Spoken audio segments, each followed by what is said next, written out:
Hey there. Sorry, it was not totally ready. This is my first YouTube live. So this is going to be interesting.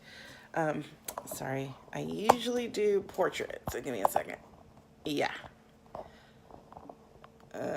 Next time I'm just going to live stream in portrait because my wall isn't big enough. Y'all see my manifestation board? Okay, so I'm going to tilt you a little bit otherwise. All right. So let's get started. I want to ask you a question. When you approach a traffic light and you're driving and it is red, what do? You stop, right? Okay, cool. Hopefully. When that light turns green, what do? You go, right? Okay, cool. So what you don't do is look at the light, go red means stop, and then ask your buddy in the car, hey, does red mean stop? Then ask the person next to you, hey, does red mean stop? You don't do that. So what I'm saying is you don't have to triple check the signs when you know through experience and through education that what you see is what it is. So we're going to get started on today's talk. It's actually day 2. I meant to do this yesterday, but I will upload the video from yesterday. But I'm doing a 30-day series called Stop Stalling on Your Calling. The observation of the believer in business. And today, as of day 2, is going to be talking about triple checking the signs. Now, before we get started, let me go ahead and introduce myself. I am Shaniqua of Shaniqua CTV, the founder of the Right Diva Productions, and I am a storypreneur strategist. So I teach people how to create impact and income through their story. So let me get back to this and tell you this story. So one of the problems that I've seen with believers in business is that they're always looking for validation. They will not move forward until they have 100% validation. Guys, the only thing in life that is 100% is death as of this moment, okay? And taxes, apparently. They will catch up with you.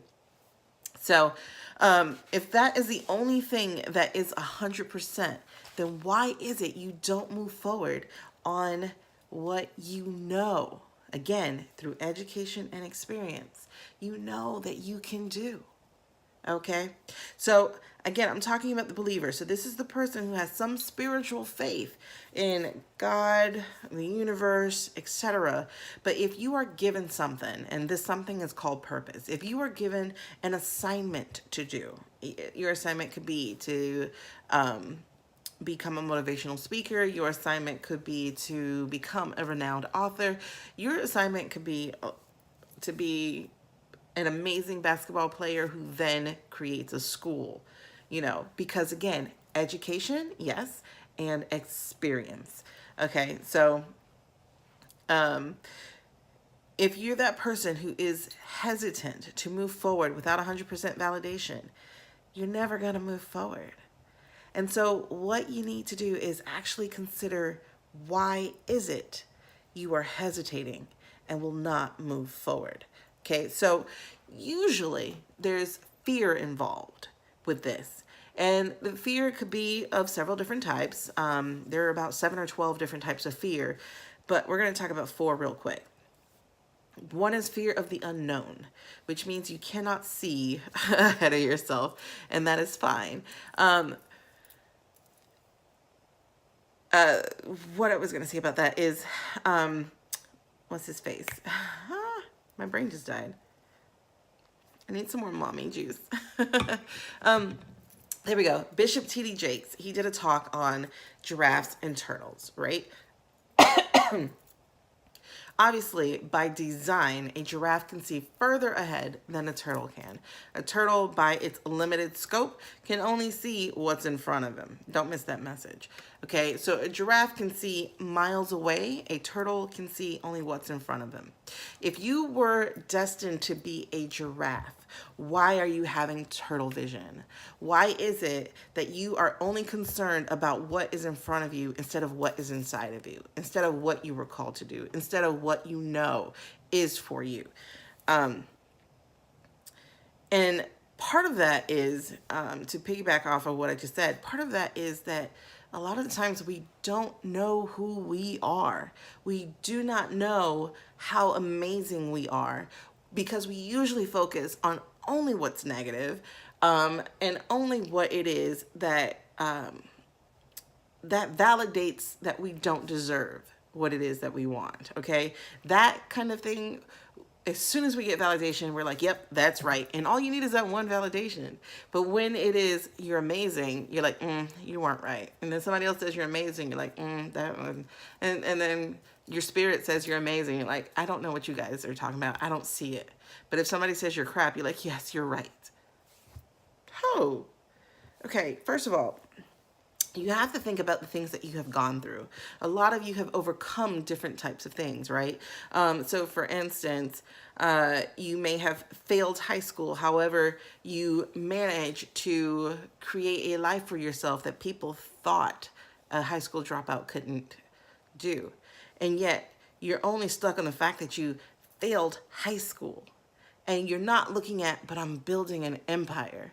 But I'm doing things people said I couldn't do. I'm doing things that I didn't know that I could do. Like you focus on just what's negative over here instead of who you really, really are right here. And instead of where you're going over here. See, here's the thing. What we did yesterday will always affect today. Y'all get that?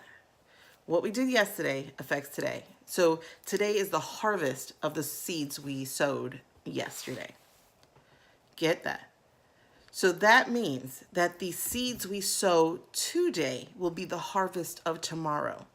So if you continue to plant the same negative seeds, you are going to reap the same negative situation. Have you noticed that you're trapped in the same type of stuff, right? Things just keep happening over and over again in cycles. They just keep happening. That's because you're still planting the same doggone rotten fruit, okay? The other thing is a fear of failure. And I actually argue that that's really not the fear. The fear is the judgment that comes from failing. The judgment that comes from coming short of what it is that you had desired to do. And that judgment usually comes from yourself before it even comes from anybody else. Usually. Why? Because we're trained up that failure is wrong when failure is really part of the process. It's part of success. It is rooted in the bricks of success that you must fail to succeed. It's the truth. I mean, you've seen that Gatorade commercial or whoever it was about I missed the 1,000 shots and all that kind of stuff, right? So it's really not a fear of failure. It's a fear of judgment. Okay. And so the only person you should worry about judging you is the one who will judge you and yourself. And if you are being very judgmental, we've got to do something about that mental part, right? We have got to, more than likely, seek out like therapy so you can work through that stuff that's keeping you stuck, because it's hard work, I will tell you. But don't be afraid of the hard work. The next thing is a fear of success. Now, this is where I was. I was afraid to be successful because I knew that meant I would be in a different place and I would be leaving people behind. And a lot of the times we're afraid to leave people behind because they're who we know. Never mind the fact that they weren't what we needed or they weren't good for us. Some of us hold on to negative friendships. Some of us stay around family because they're family, when honestly that means, I don't want to say nothing, but it's biology. You get me? Like, it's biology. We have tricked ourselves into thinking that it means a heck of a lot more than it honestly means. If your brother is a poisonous viper, you don't stick with them just because they're your brother. You understand? So, but we get afraid to leave behind people. Again, judgment. We don't want people thinking that we are above ourselves, or that we think we're so special, or that we or they come at us with those words of, you don't deserve that, or you were overnight, or, something that belittles who you are. And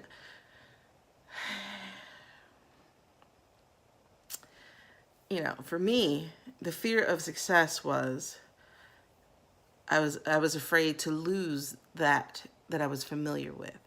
And so for 36 years of my life, I stayed in the same spot. I had a call to come to LA.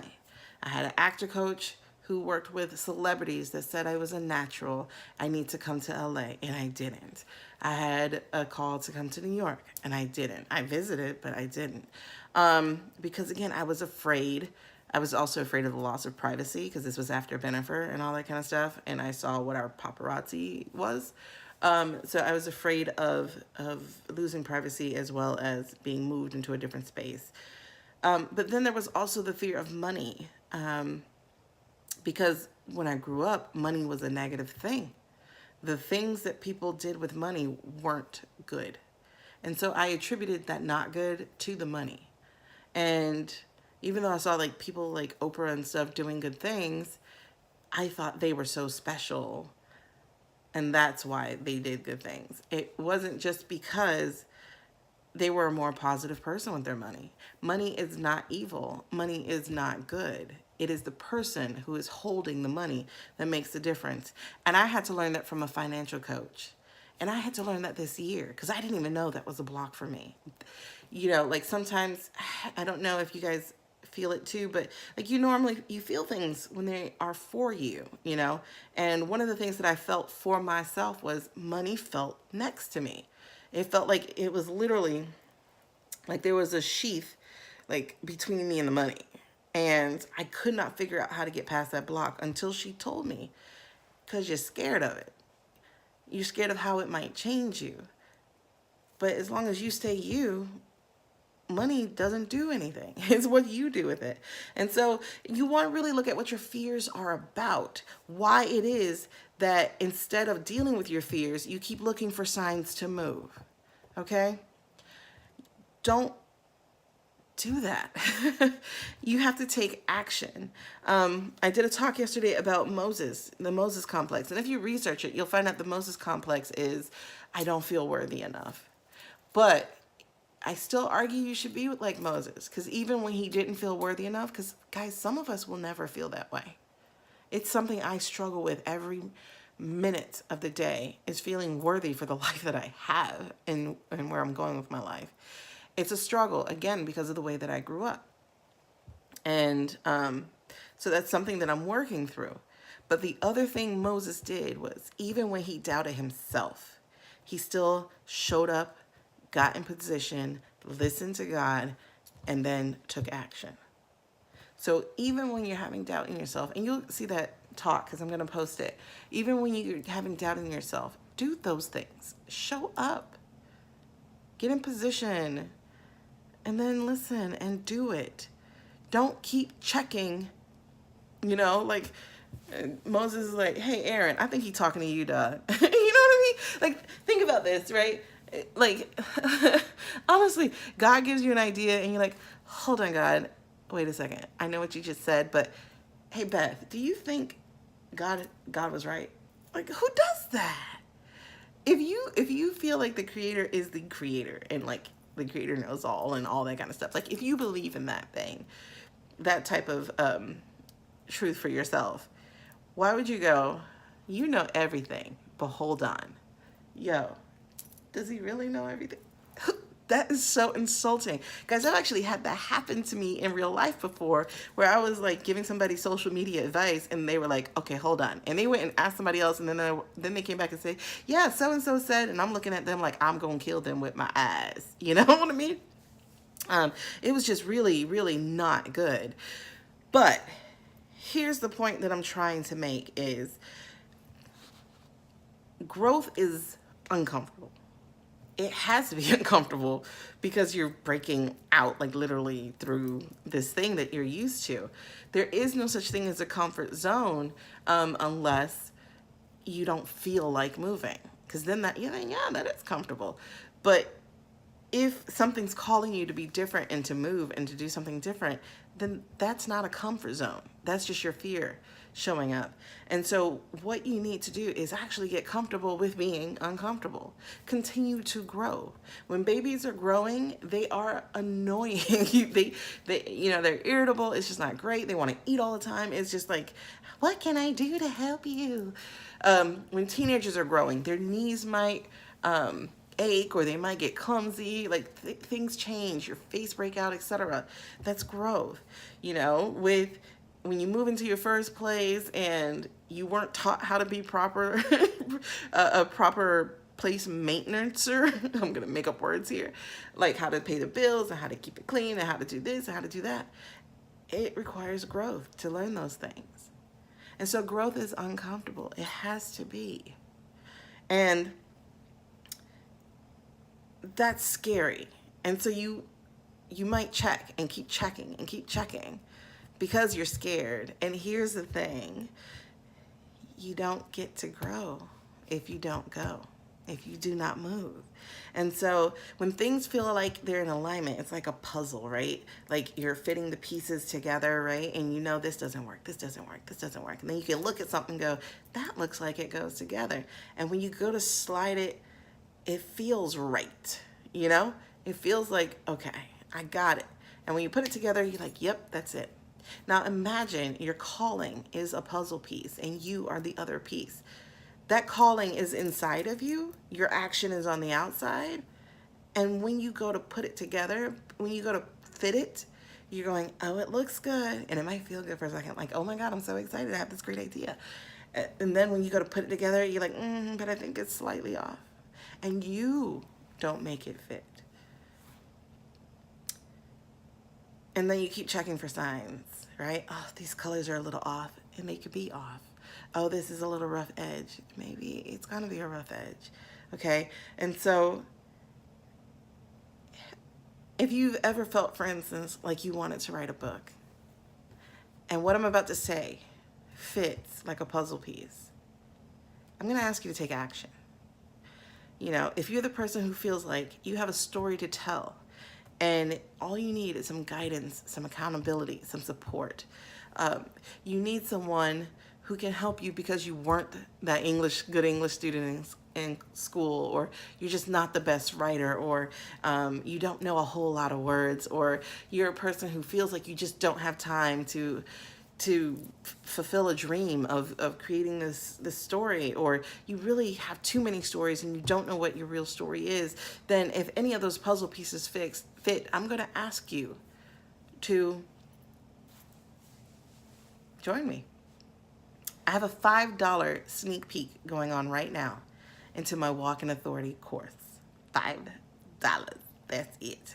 If you can invest that in yourself for 7 days to peek around my course, then I think you want to do that. And the way to do that is to go to bit.ly, bit.ly/5, the number 5, sneak peek. So a capital S, NEAK, capital PEEK. So 5 sneak peek, and you'll get to check it out and learn what your power story is. What is the story that you can stand in power with, and knowing who you are in this world and what it is that you're coming to do. So I want you to do that. I want you to, if that puzzle piece fit, then I want you to get in there and to try it out. Now, it will close. That $5 preview will close next week, the week of September the 24th, 2018, because I know this is YouTube, everything lives. And so you want to do that. You want to act and stop checking the signs, guys. This is your sign. Let that puzzle piece fit. All right. I'll see y'all later. Bye.